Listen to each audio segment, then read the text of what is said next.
My name is Clara, and the woman who spent 5 years trying to erase me from my own family, my mother-in-law, Evelyn Sterling, made one catastrophic mistake. She assumed that because I was quiet, I was weak. She assumed that because I smiled through her insults, I had accepted them. She assumed that because I kept showing up to her dinner table with my head down, I had surrendered. She was building a case against me. I was building a trap.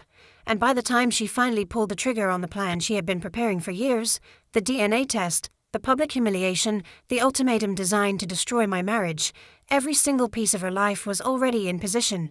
She didn't fire the starting gun on her own destruction. She just finally caught up to where I had been standing for 8 months. Let me take you back to the beginning. Not the beginning of her plan. The beginning of mine. To understand what I built, you have to understand what I was up against. Evelyn Sterling is the kind of woman who makes you feel cold when she enters a room. Not because she's overtly cruel, she's far too intelligent for that. She's cold the way a scalpel is cold. Precise. Surgical. Designed to cut. She married into old money and then proceeded to act as though she had invented it. The Sterling name carried weight in our city. Legacy college admissions, country club memberships, board positions at charities she contributed to mostly for the social access. She wore silk and pearls to events that didn't require them. She had a way of looking at people, a particular tilt of the chin, a slight narrowing of the eyes, that said everything without saying anything.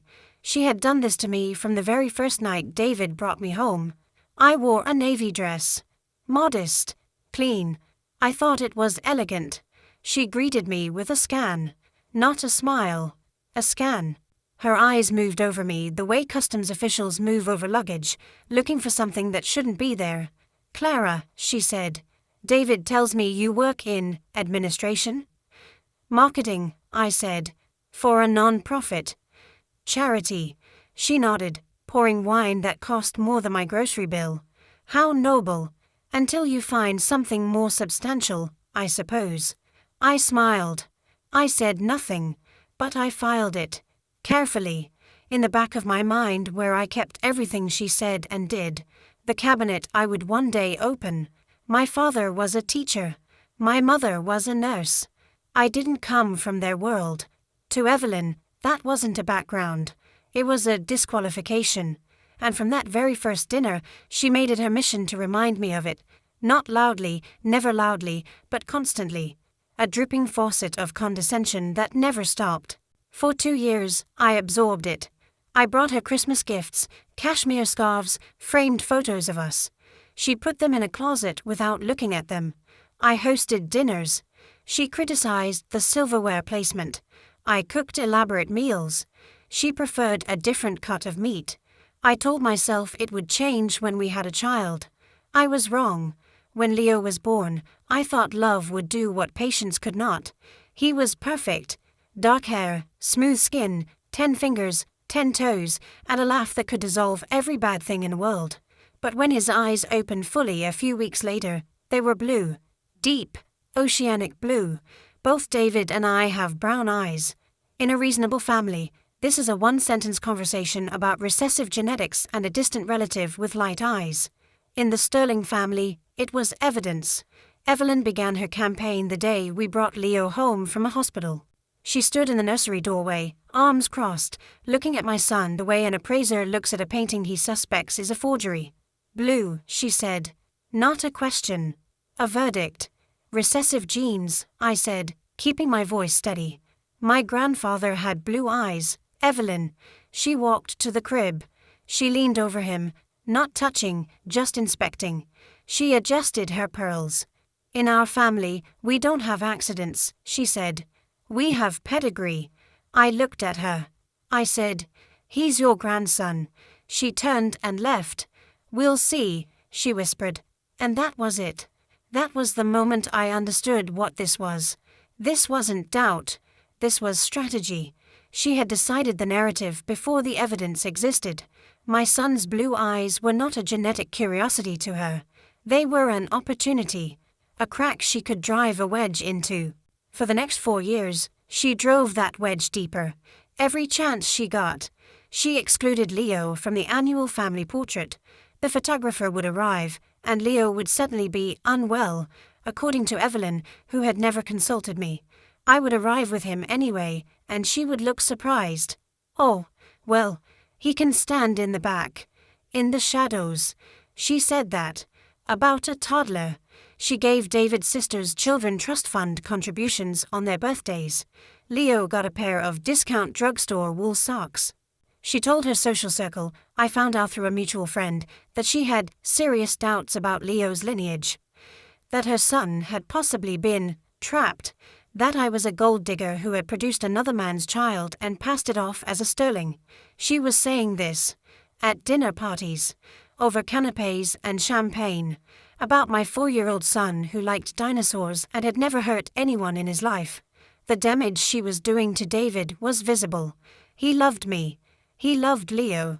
But his mother's voice had been in his ear his whole life, and it had carved grooves into his certainty. I would catch him sometimes, looking at Leo with something complicated in his eyes. Not disbelief exactly, but the shadow of it. And that shadow, that was when I stopped waiting. It was a Tuesday night in October. Leo was asleep. David was on a work call in his office. I was sitting at the kitchen table with a glass of water I hadn't touched, and I was thinking about the school newsletter I had read that afternoon, the one where Evelyn, who sat on the school board, had quietly had Leo's photo removed from the new students feature. The editor had emailed me apologetically. Evelyn had suggested the layout be adjusted. She had reached into my son's school. I sat there for a long time, very still, and then something settled inside me. Not rage. Colder than rage. More useful. I got up. I went to my desk. I opened a new notebook, plain, dark blue cover, and I wrote one sentence on the first page. She doesn't know what she's set in motion. I didn't know yet exactly what I would do, but I knew I was done absorbing. I was done defending. I was done playing the gracious, patient daughter-in-law who smiled and waited for things to improve.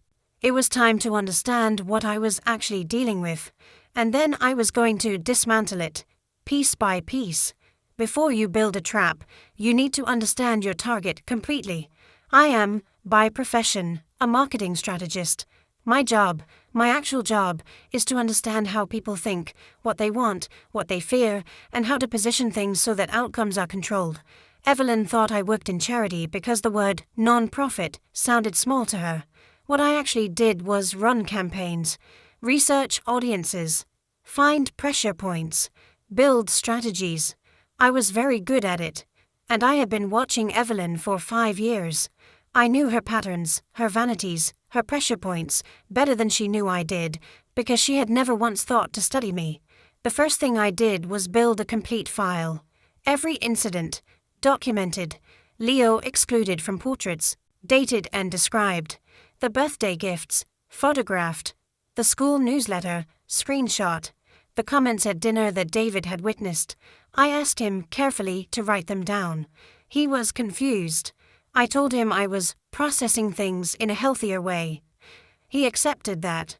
I contacted 3 of the mutual friends in Evelyn's social circle, women who had heard her comments about Leo's lineage, and I had quiet, private coffees with each of them. Not to complain, just to listen. To understand exactly what she had been saying, to whom, and for how long. What I found was worse than I expected. She had been running this campaign for nearly 4 years. She had told people I was unsuitable, that Leo was not a true sterling, that David had been taken in by a clever woman with nothing to offer. She had done this methodically, consistently, with the patience of someone who has all the time in the world because she believes she holds all the power. She had been building a case. So I began building a counter-case. 3 weeks into what I had privately started calling the project, I went into the attic of our house. We stored David's family archives up there, boxes of things Evelyn had declared unimportant, old photographs, letters, documents, the archaeological record of a family's history, gathering dust. I went looking for leverage. I went through every box, methodically, over 3 separate nights, after Leo was asleep, wearing old clothes and a headlamp. David thought I was reorganizing storage. I was doing research. It was on the 3rd night, in a box labeled Europe 1990, that I found it.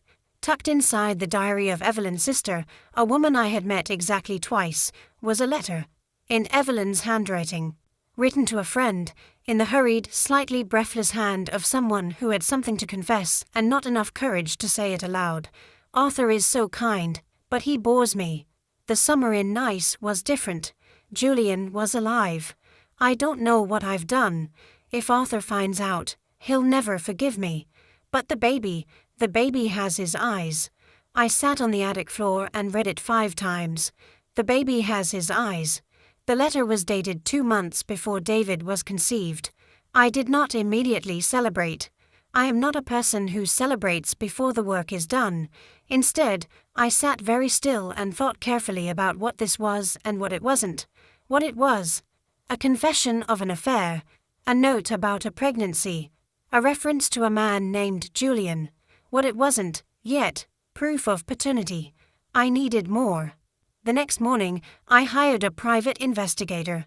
I was deliberate about what I told him and what I didn't. I gave him Evelyn's name, the year, and the location. Nice, France, summer of 1990. I asked him to look into her travel history and any associated names. He came back to me in 4 days. Evelyn had traveled to Nice alone in the summer of 1990. She told the family it was a spa retreat. The hotel records, however, told a different story. A man had checked into the same suite. His name was Julian Thorne, British national. At the time, a property developer working along the Côte d'Azur. I asked the investigator to find Julian Thorne. This took 2 more weeks. Julian Thorne was now 63 years old. He lived in Edinburgh. He had never married. He had no children, or none that he knew of. The investigator sent me a photograph. I looked at it for a long time. Julian Thorne had blue eyes. Now I had the intelligence. Now I needed the mechanism. I needed a DNA test. But I couldn't simply demand one. That would tip my hand and give Evelyn time to prepare, deflect, or destroy evidence. I needed her to demand it. I needed her to be so supremely confident in my guilt that she would build the very trap she was going to fall into. Fortunately, Evelyn was already heading in that direction on her own. I simply accelerated it. I made a calculated decision to give her more ammunition. When her social circle friends mentioned the lineage doubts conversations to me, carefully, hesitantly, the way people do when they feel guilty about the gossip they've been carrying, I responded not with anger, but with soft, worried uncertainty. I know she has concerns, I said. I don't really know what to do about it. It's such a sensitive subject. I looked tired. I looked worn down.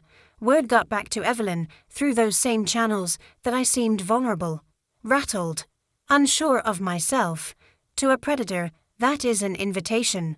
I also made a point, at 2 family dinners over the following month, of bringing up Leo's blue eyes myself, casually, in passing. The doctor mentioned again how unusual the color is. Really quite striking, isn't it? I watched Evelyn's jaw tighten. I watched her file it. I was feeding her. She was sharpening a knife. I needed her to use it. There was one variable I had not fully accounted for. Arthur. Arthur Sterling is, in almost every way, the opposite of his wife. He is warm where she is cold. He is genuine where she performs. He is the kind of man who asks about your mother's health and remembers your coffee order.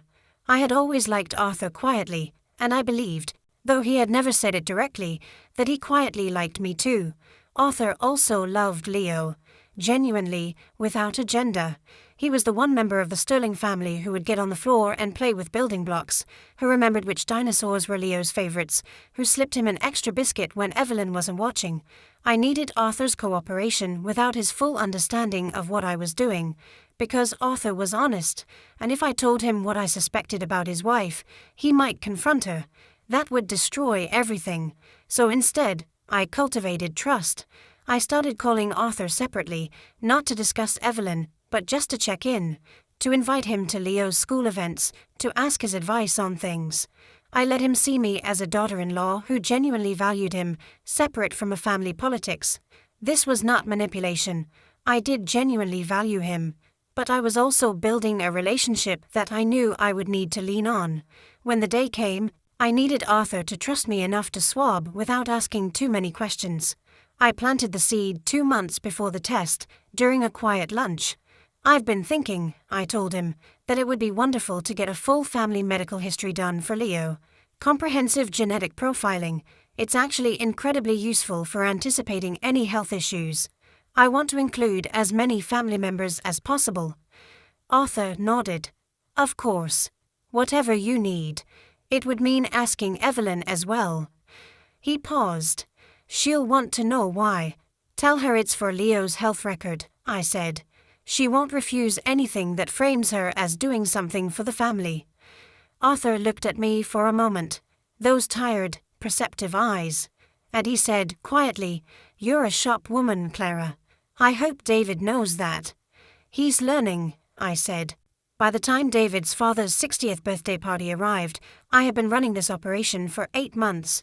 8 months of documentation, 8 months of strategic positioning, 8 months of watching, listening, and waiting for Evelyn to move in exactly the way I knew she would, because I understood her completely, and I had fed her exactly the conditions she needed to make her move.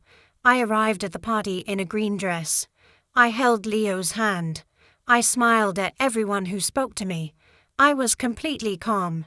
When Evelyn tapped her glass and the room went silent, I felt, not dread, almost something like relief. This was the moment. I had been walking toward this for 8 months. The trap was set. The pieces were in place. She gave her speech. She demanded the DNA test. She looked at me with triumph in her eyes. I let her have the moment. When the room was at its most silent, when 50 pairs of eyes were fixed on me and David was staring at his plate and Evelyn was radiating the satisfaction of a woman who believes she has already won, I stood up. I smoothed my dress. And I said, "Fine, but if we do this, we do it for everyone. Total transparency. David, Leo, you, and Arthur." She scoffed. She thought I was bluffing.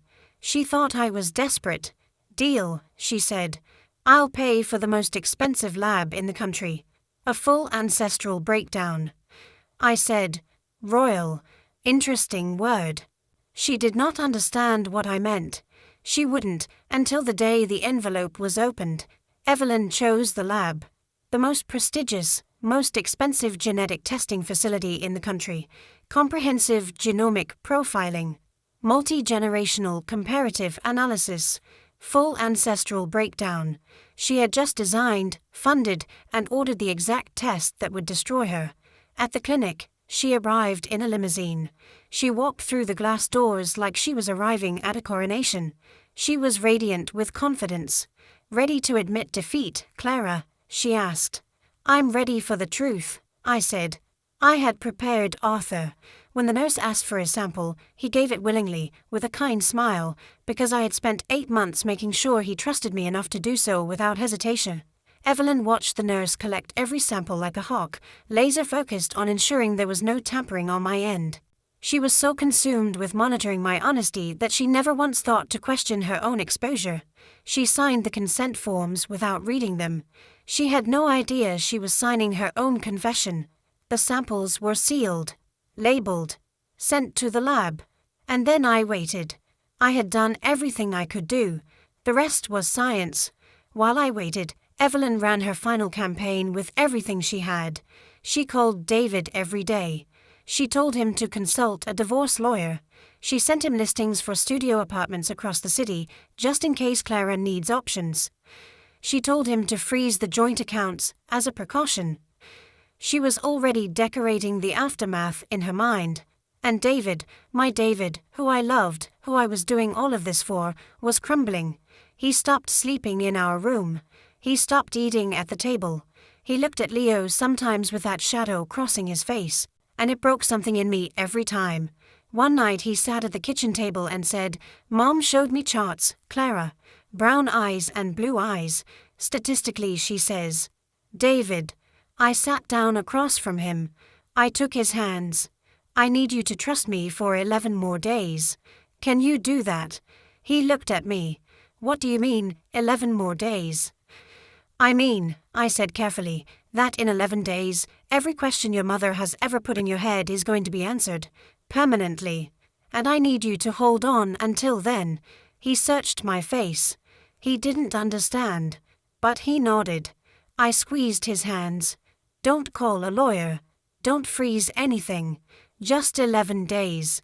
I didn't tell him what I knew, what I suspected, what I had built over 8 months, because the moment of revelation needed to happen in front of everyone. It needed to be witnessed. It needed to be undeniable. The results came on a Friday. Evelyn insisted on a gathering at the mansion. She wanted an audience. She had invited David's sister and her husband. She had the mahogany table polished. She had drawn the curtains. She sat at the head of the table in a high-collared dark blouse, hands folded, the picture of composed authority. She was absolutely certain she was about to watch me fall. I arrived on time. I sat across from her. I was wearing a grey blazer. My hair was neat. My hands were still. I was not nervous. A courier arrived with a thick manila envelope. Evelyn reached for it before anyone could move. She slid it to David. "Open it. Let's get this over with." David tore the seal. His hands were shaking. He pulled out the papers, charts, graphs, percentages. He looked at the first page. His eyes moved across the lines. He stopped. He blinked. He read it again. "Leo is mine." His voice was barely audible. 99.9% probability. "He's my son, Mom." The color that hit Evelyn's face was extraordinary. Purple and deep, like a bruise blooming under skin. She slammed her hand on the table. "Impossible. Check the markers. They sent the wrong file. Clara bribed them. There's been tampering. David, look at the eye color." "Evelyn." I said it quietly. She stopped. Not because I was loud. Because something in my voice told her we had not yet reached the worst part. "You should keep reading. Page 2. The family relationship section. The multi-generational comparative analysis. The package you paid for." She went still. David turned the page. Arthur leaned forward, squinting, and then I watched the color leave David's face in a single complete wave. He looked at the paper. He looked at Arthur. He looked at the paper again. "Dad." His voice cracked open.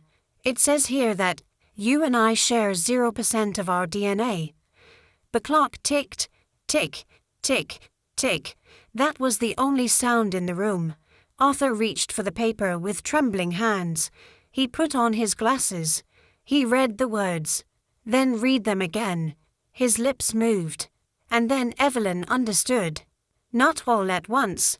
It landed in stages. First the confusion on her face. Then the recognition. Then something I had never seen there before. Fear. Pure, undecorated fear. "Arthur, it's a mistake." She was on her feet, her chair knocked backward, her voice cracking into a register I had never heard from her. "These labs are scams. Clara arranged this. She bribed someone. She's been planning." She stopped herself. Because she had just said the true thing without meaning to. Arthur looked at her. 30 years, he said. His voice was hollow, not hangry. The sound of a man who has had the floor taken out from beneath him and is very quietly deciding how to land. "You let me raise a son, love a son, build an entire life with a son, on a foundation you knew was a lie." Evelyn fell to her knees. She grabbed his pant leg. She was sobbing, real, messy, unperformed sobs. It was one time. I was young. I was scared. Julian was already gone. I didn't know what to do. I wanted to keep the family together. "Please, Arthur, please." Arthur looked down at her hands on his leg. He looked at them for a long moment. Then he removed them carefully, the way you remove something that once mattered and doesn't anymore. He looked at me. "Clara." He paused. "You knew." "I suspected," I said. "I spent 8 months making sure I knew enough to let the truth speak for itself. Hypocrisy always leaves a trail, Arthur. I just followed it." He held my gaze. Something passed between us, recognition, respect, and a sadness that had nothing to do with anger. He nodded, once. Then he stood up, walked through the sitting room, through the foyer, through the front door, and out into the garden. He sat on a stone bench with his head in his hands and did not look up for a very long time. Evelyn turned to me. Makeup destroyed. Hair loose. She looked, for the first time in 5 years, like an ordinary person. Small. Real. Stripped of every layer of performance. "You planned this," she whispered. "It wasn't an accusation. It was comprehension. You gave me 5 years of reasons," I said. "And then you handed me the mechanism. You chose the lab. You paid for the comprehensive package. You insisted on having everyone tested. You built the trap, Evelyn. I just made sure you stepped into it." I picked up my bag. I stood up. "I did this for Leo," I said.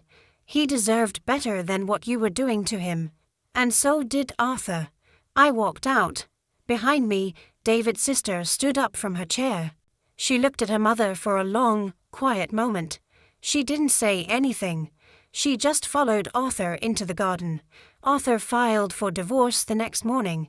He was thorough, deliberate, and completely without cruelty, because that is who Arthur is. But the documented evidence of Evelyn's behavior, the witnesses at that table, and the nature of the deception she had maintained for 30 years meant that the legal process moved in one direction. She lost the mansion. She lost the country club membership she had treated like a throne. She lost the board positions, the charity committee chairs, the social architecture she had spent 30 years constructing. The city's elite, the very social circle she had used as an audience for my humiliation, became the audience for her own. People whispered about Evelyn Sterling the way she had whispered about me.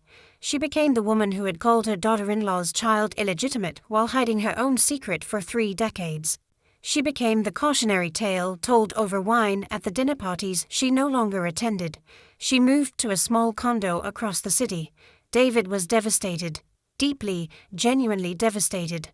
Not because he had lost his mother's approval, but because the version of his father he thought he knew had been partially constructed on a lie. He went to find Arthur at the hotel where he was staying, sat across from him, and said simply, "I'm not your blood."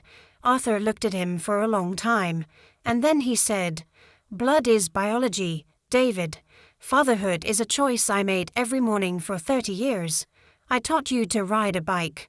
I taught you to tie a tie. I sat next to your bed when you had a fever at age 7 and didn't sleep for 2 days. A piece of paper doesn't change a single morning of that. But I cannot be a husband to a woman who hides the truth in the dark." David came home and held me for a long time without speaking. Then he held Leo. And then he said, "You knew this whole time." "I suspected it whole time," I said. "I knew it for about 3 months. Why didn't you tell me?" I looked at him carefully. "Because you would have confronted her. And she would have denied it and destroyed the letter, and I would have had nothing but a suspicion, and she would have used it against me. I needed the science. I needed it witnessed. I needed it to be something she couldn't explain away or turn back on me." He was quiet for a moment. Then, "You protected us. I protected our family," I said. "That's all I was doing." 6 months later, a letter arrived. From Evelyn. Not all at once. It landed in stages. First the confusion on her face. Then the recognition. Then, something I had never seen there before. Fear. Pure, undecorated fear. "Arthur, it's a mistake." She was on her feet, her chair knocked backward, her voice cracking into a register I had never heard from her. "These labs are scams. Clara arranged this. She bribed someone. She's been planning." She stopped herself. Because she had just said the true thing without meaning to. Arthur looked at her. 30 years, he said. His voice was hollow, not hangry. The sound of a man who has had the floor taken out from beneath him and is very quietly deciding how to land. "You let me raise a son, love a son, build an entire life with a son, on a foundation you knew was a lie." Evelyn fell to her knees. She grabbed his pant leg. She was sobbing, real, messy, unperformed sobs. "It was one time. I was young. I was scared. Julian was already gone. I didn't know what to do. I wanted to keep the family together. Please, Arthur, please." Arthur looked down at her hands on his leg. He looked at them for a long moment. Then he removed them carefully, The way you remove something that once mattered and doesn't anymore. He looked at me. Clara. He paused. You knew. I suspected, I said. I spent 8 months making sure I knew enough to let the truth speak for itself. Hypocrisy always leaves a trail, Arthur. I just followed it. He held my gaze. Something passed between us, recognition, respect, and a sadness that had nothing to do with anger. He nodded, once. Then he stood up, walked through the sitting room, through the foyer, through the front door, and out into the garden. He sat on a stone bench with his head in his hands and did not look up for a very long time. Evelyn turned to me. Makeup destroyed. Hair loose. She looked, for the first time in 5 years, like an ordinary person. Small. Real. Stripped of every layer of performance. You planned this, she whispered. It wasn't an accusation. It was comprehension. You gave me 5 years of reasons, I said. And then you handed me the mechanism. You chose the lab. You paid for the comprehensive package. You insisted on having everyone tested. You built the trap, Evelyn. I just made sure you stepped into it. I picked up my bag. I stood up. I did this for Leo, I said. He deserved better than what you were doing to him. And so did Arthur. I walked out. Behind me, David's sister stood up from her chair. She looked at her mother for a long, quiet moment. She didn't say anything. She just followed Arthur into the garden. Arthur filed for divorce the next morning. He was thorough, deliberate, and completely without cruelty, because that is who Arthur is. But the documented evidence of Evelyn's behavior, the witnesses at that table, and the nature of the deception she had maintained for 30 years meant that the legal process moved in one direction. She lost the mansion. She lost the country club membership she had treated like a throne. She lost the board positions, the charity committee chairs, the social architecture she had spent 30 years constructing. The city's elite, the very social circle she had used as an audience for my humiliation, became the audience for her own. People whispered about Evelyn Sterling the way she had whispered about me. She became the woman who had called her daughter-in-law's child illegitimate while hiding her own secret for 3 decades. She became the cautionary tale told over wine at the dinner parties she no longer attended. She moved to a small condo across the city. David was devastated. Deeply, genuinely devastated. Not because he had lost his mother's approval, but because the version of his father he thought he knew had been partially constructed on a lie. He went to find Arthur at the hotel where he was staying, sat across from him, and said simply, "I'm not your blood." Arthur looked at him for a long time, and then he said, "Blood is biology, David.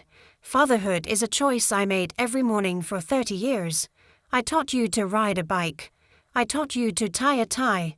I sat next to your bed when you had a fever at age 7 and didn't sleep for 2 days. A piece of paper doesn't change a single morning of that. But I cannot be a husband to a woman who hides the truth in the dark." David came home and held me for a long time without speaking. Then he held Leo. And then he said, "You knew this whole time." "I suspected it whole time," I said. "I knew it for about 3 months. Why didn't you tell me?" I looked at him carefully. "Because you would have confronted her. And she would have denied it and destroyed the letter, and I would have had nothing but a suspicion, and she would have used it against me. I needed the science. I needed it witnessed. I needed it to be something she couldn't explain away or turn back on me." He was quiet for a moment. Then, "You protected us. I protected our family," I said. "That's all I was doing." 6 months later, a letter arrived. From Evelyn. The handwriting was shaky. The tone was desperate. She said she was unwell. She said her medical expenses were beyond her means. She said David owed her. She was his mother, she had given everything, and now she needed help. David held the letter and looked at me with those kind eyes that still, after everything, wanted to extend grace. "She says she's sick." "She's Evelyn," I said. "She's lonely. She's run out of people to perform for, and she wants an audience again. She thinks money is the ticket back." I took the letter. I looked at her handwriting for a long time. I thought about the 5 years of whispers. I thought about Leo's photo removed from a school newsletter. I thought about a 2-year-old being told he could stand in the back of the portrait, in the shadows. I took a pen. I wrote one sentence on the back. We don't invest in dead-end relationships, Evelyn. We have a pedigree to protect. Her words, from 5 years ago, used exactly as she had used them, to define who was in and who was out. I sealed it. I mailed it back. She never wrote again. I hear, through people who still move in those circles, that Evelyn lives quietly. She watches the society pages. She sees our names. She sees Leo mentioned in school events, in sports days, in the end-of-year concert program. She sees photographs of our family that look like exactly what they are, people who are genuinely happy. She is on the outside looking in, and that particular visibility of someone else's happiness to a person who tried to destroy it is the most precise justice I can imagine. Arthur joins us for Sunday dinner sometimes. He looks lighter. He laughs more easily. Leo calls him Grandpa Art and demands that he build block towers. And Arthur gets on the floor without hesitating, and the two of them construct elaborate structures that always, eventually, fall. Leo doesn't cry when they fall. He just looks at the rubble, picks up the first block, and starts again. I watch him do that sometimes, and I think, yes, that is exactly it. That is exactly what we did. We let the tower fall. We sat in the rubble for a while, because that is honest. And then we picked up the first block and we started building, differently, better, with materials that actually hold. Evelyn thought she was the architect of this family's story. She forgot that I do this for a living. People hear the word revenge and they imagine something explosive, something loud, something that feels, in the moment, like fire. But the revenge that actually lasts, the revenge that actually costs someone what they deserve to lose, is patient. It is strategic. It is built quietly, in the dark, while the other person is busy being certain they've already won. Evelyn spent 5 years trying to make me feel like I didn't belong, like my son wasn't enough, like my marriage was built on sand. She forgot one thing. I am a strategist. I don't build on sand. I build on evidence. I build on documentation and timing and an understanding of human behavior that comes from years of studying how people think, what they fear, and where the cracks in their confidence actually are. She handed me the cracks herself. 5 years of them. I just waited until the architecture was complete. Then I let her walk through the door. My son has blue eyes. Deep, oceanic, extraordinary blue eyes. And every single time the light hits them, I think about the woman who tried to use them as a weapon against me. And I smile, because those eyes, they're exactly what brought everything to light. Leo is building towers again, one block at a time. So are we. If this story hit different, if you felt that deep, slow-burning satisfaction of watching patience and planning pay off, smash that like button. Subscribe, because this channel is built for people who understand that the best revenge isn't loud. It's thorough. And drop your story in the comments. Tell me about a time you were underestimated. Tell me about a time you stayed quiet and built something while someone else was busy celebrating too early. I read everything. See you in the next one.